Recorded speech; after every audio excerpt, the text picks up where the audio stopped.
Dear Presbyterians, fellow transformers, this year we'll be celebrating our 59th anniversary on the theme Transformed to Love. One of the greatest blessings of all eternity is the blessing of knowing and experiencing Jesus Christ. Yes, Jesus Christ is the cradle of love, and everyone who knows Jesus knows love despite the times. Let us therefore allow ourselves to be transformed to love. For in the process, we experience the chief architect of love itself, our Lord and Master Jesus Christ. No better theme suits the times than the theme of this year's Presbyterian Church Day message, which is transformed to love.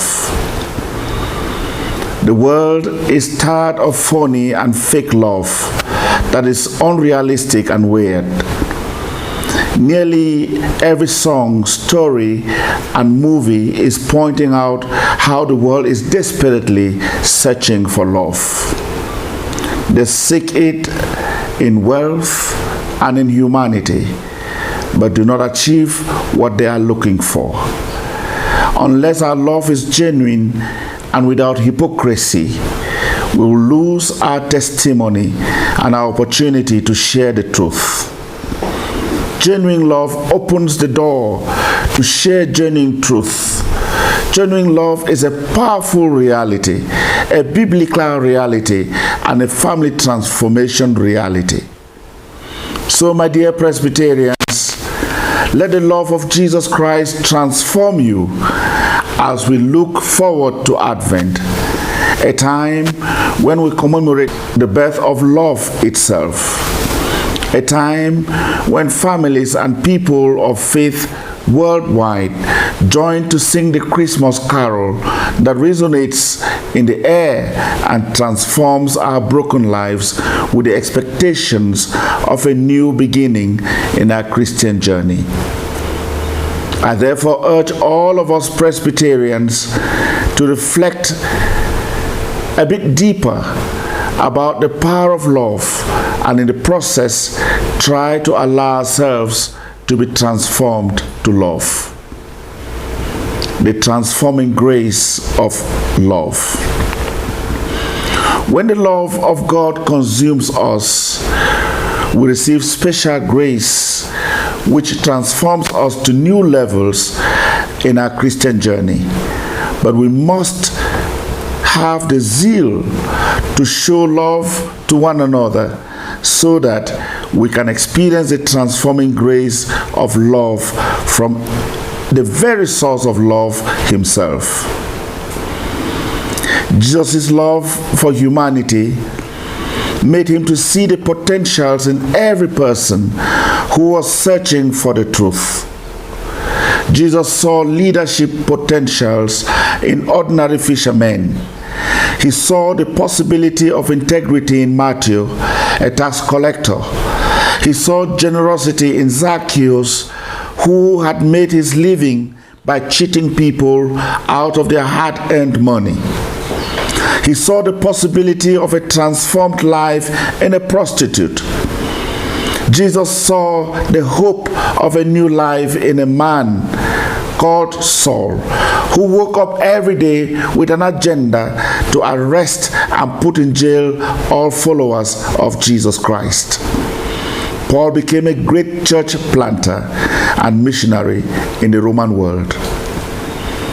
Living a life of love is walking in the steps of Jesus and doing our best to honor the Lord in all we do and say. We can love others without totally agreeing with them. Often, love is worked out by agreeing to disagree. We can offer love and care for people who are different from us and people who don't agree with us. Wayne Brower tells a story of a German philosopher, Schopenhauer, who compared the human race to a band of porcupines huddling together on a cold winter night. He He said, "It was the coldest winter ever, and many animals died because of the cold. The porcupines, realizing the situation, decided to group together. This way, they covered and protected themselves. But the quills of each other wounded their closest companions, even though they shared their heat with each other. After a while, they decided to distance themselves one from the other to stop being wounded. As they did this, they began to freeze and die. So they had to make a choice: either accept the quills of their companions or disappear from the earth.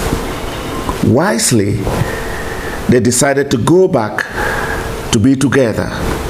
This way, they learned to live with the little wounds that were caused by the close relationship with their companions.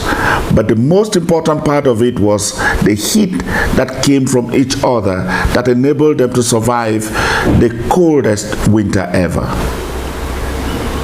Fellow Presbyterians, we are porcupines. We are prickly and so often find a way to offend and take offense at those around us. Sometimes it can become so unbearable that we wish we could live in isolation, protected from the quills of others. Unfortunately, we are created to be social beings, and being left alone only decreases our standards of living. The next time you are hurt by the prickly nature of one of your fellow porcupines, remember that you have quills as well, and can be just as challenging to live with when others come closer to you. Let love for one another enable us to learn to live with the sharp quills of others, and hope and pray that those around us can learn to live with ours.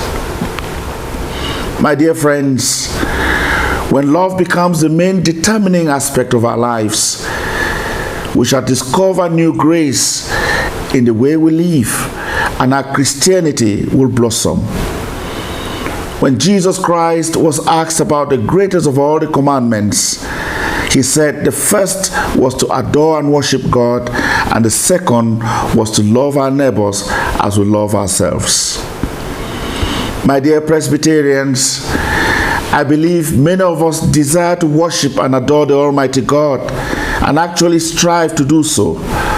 But we are challenged by our fleshly desires and are reduced to all kinds of sins which make it difficult for us to love our neighbors as we love ourselves. Yes, when we abuse power, show favoritism, discriminate, envy others, get involved in corrupt practices, and cheat others, then we need the transforming grace of love. Let us allow ourselves to be transformed to love, so that the beauty of Jesus Christ can be seen in us, and all his wondrous compassion shall fill us. The transforming grace of love is the single most powerful medicine that the world needs during times like these, when the most certain thing is uncertainty, when strife and blackmail dominate, when friends like foes do not mean what they say or say what they mean. My friends, let us each make a commitment to show love to our neighbors and save Christianity the shame of ridicule. Be more like Jesus and be a beacon of life in a dark world. Our discipleship. It was James First who said, "Many think that the price of discipleship is too costly and too burdensome. For some, it involves giving up too much, but the cross is not as heavy as it appears to be. Through obedience, we acquire much greater strength to carry it." The biggest challenge we have in the church and in church institutions is a lack of self-control and obedience. Today, we call on all Christians and workers in the church to reform the biggest asset they have, which is their character. When we talk of transformative love, it begins from the inside of our lives and becomes visible through the things we do. Some of our church institutions have not done so well, not because they cannot perform better, but because those who manage these institutions do not demonstrate the goodwill expected from them. The word disciple and discipline both have a common Latin origin. Therefore, anyone who is disciple or a disciple must be disciplined. Let us make a change and become the true disciples of Jesus Christ that we are. Since we have made a public declaration to adhere to that teaching of Jesus Christ, let us not yield to temptation. Discipline is the foundation for anyone who has a goal that requires precision and steadfastness. In all the great professions, like in the military, medicine, ministry, teaching, trading, and many others, discipline is a key element for which there is no compromise. Anyone who desires to do great things must, as a matter of fact, be disciplined. We therefore call on all Presbyterians to be disciplined, prayerful, and loving, for this is a transformative approach to sustainability. Take advantage of the fact that you own a Bible. Read it and learn from it every day. Then you will discover the eternal truths of life. So I join the Apostle Paul to say, I pray that out of his glorious riches he may strengthen you with power through his Spirit in your inner being, so that Christ may dwell in your hearts through faith.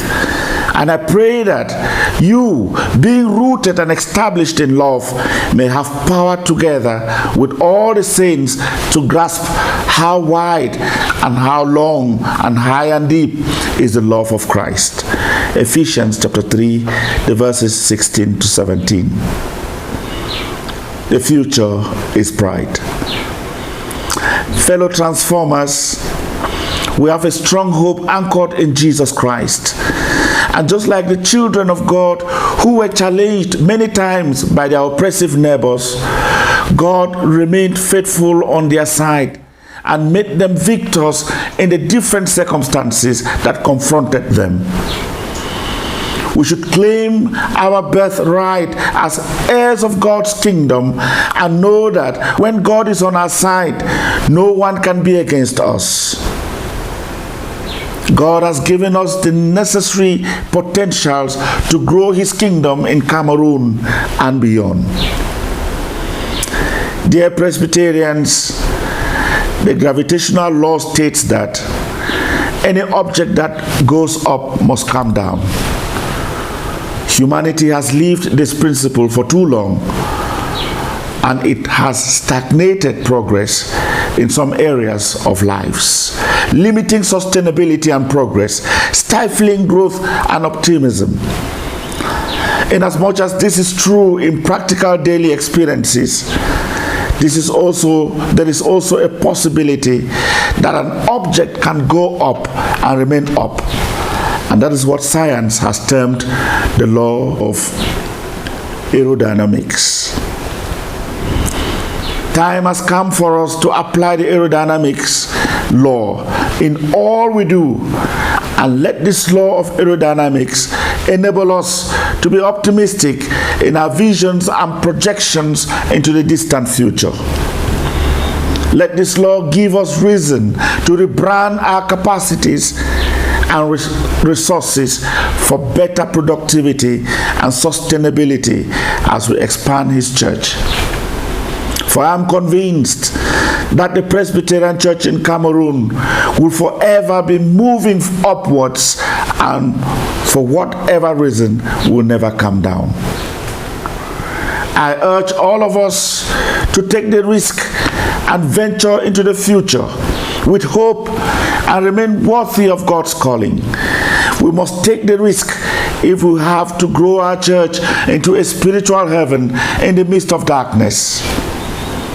Hudson Taylor said, "Unless there is an element of risk in our exploits for God, there is no need for faith." This is true. The mission of the church is not an easy one. It always involves new challenges and new visions, especially as we are living in trying times. The future is bright, my friends. Let us not lose hope, because God has promised to see us through even when we assume that some of our ventures are facing challenges. Today, our educational sector is facing challenges. Our Cameroon Christian University Institute, as a pearl with great potentials to transform young Cameroonians into great professionals, is facing challenges. Though we are challenged by the times, the future is bright, and we are hopeful that with the support of all Presbyterians, we will make great strides in this sector of our church for the good of our children. The major support we expect from Presbyterians is for us to send our children to our primary and secondary schools and to our university, where we train job creators and not job seekers. Let us bear in mind that the timid beginnings of our university have also been the experience and history of great universities in the world today. So let us not lose hope, for God has endowed us with every available resource to better our lot. With the establishment of the Education Fund committees in our various congregations, as approved by the Synod of 2014, the Synod of Hope, it is clear that better days are ahead. Yes, my friends, the future is bright, and by God's grace, the Presbyterian Church in Cameroon shall celebrate its Diamond Jubilee next year, 2017, with great expansion already taking place in America, Germany, Belgium, Finland, South Africa, Denmark, and Sweden. Up to now, the Lord has been faithful to us, and we have every reason to rejoice and be grateful to Him. So we look forward to the celebration of God's victory over the forces of darkness, especially for sustaining and growing His church, the Presbyterian Church in Cameroon.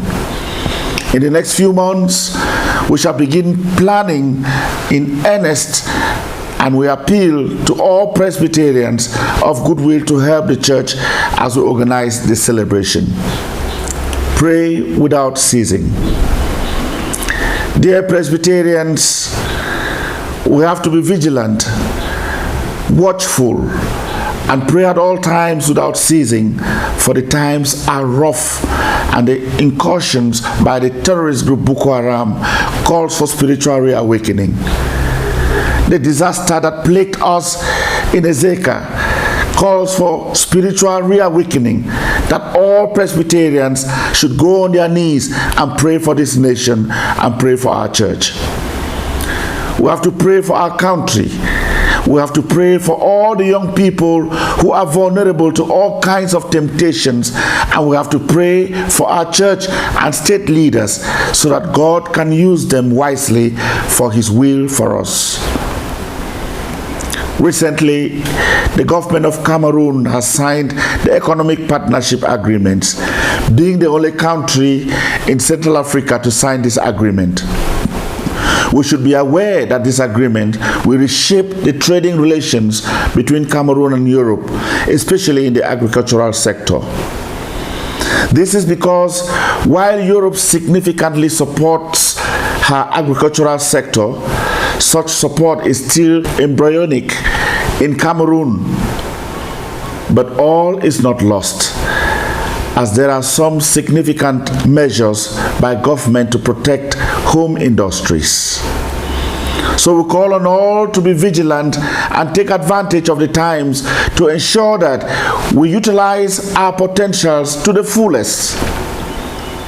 To do this, we need to call on God in prayers to help us, to inspire the leaders of our nation, and to strengthen our resolve to do great things in His name. Dear people of God, fellow Presbyterians, I urge you to stand firm on the promises of God. Hold on to your faith and put your hand firmly in the hand of the man from Nazareth, Jesus the Christ.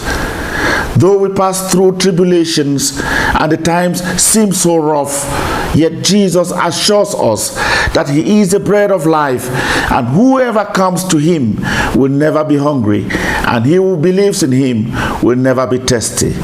John chapter 6, verse 35. May you have a wonderful and loving time in His vineyard. Happy Presbyterian Church Day 2016. Shalom. Yours for the sake of the faith, Right Reverend Fonki Samuel Forba, Moderator of the Presbyterian Church in Cameroon.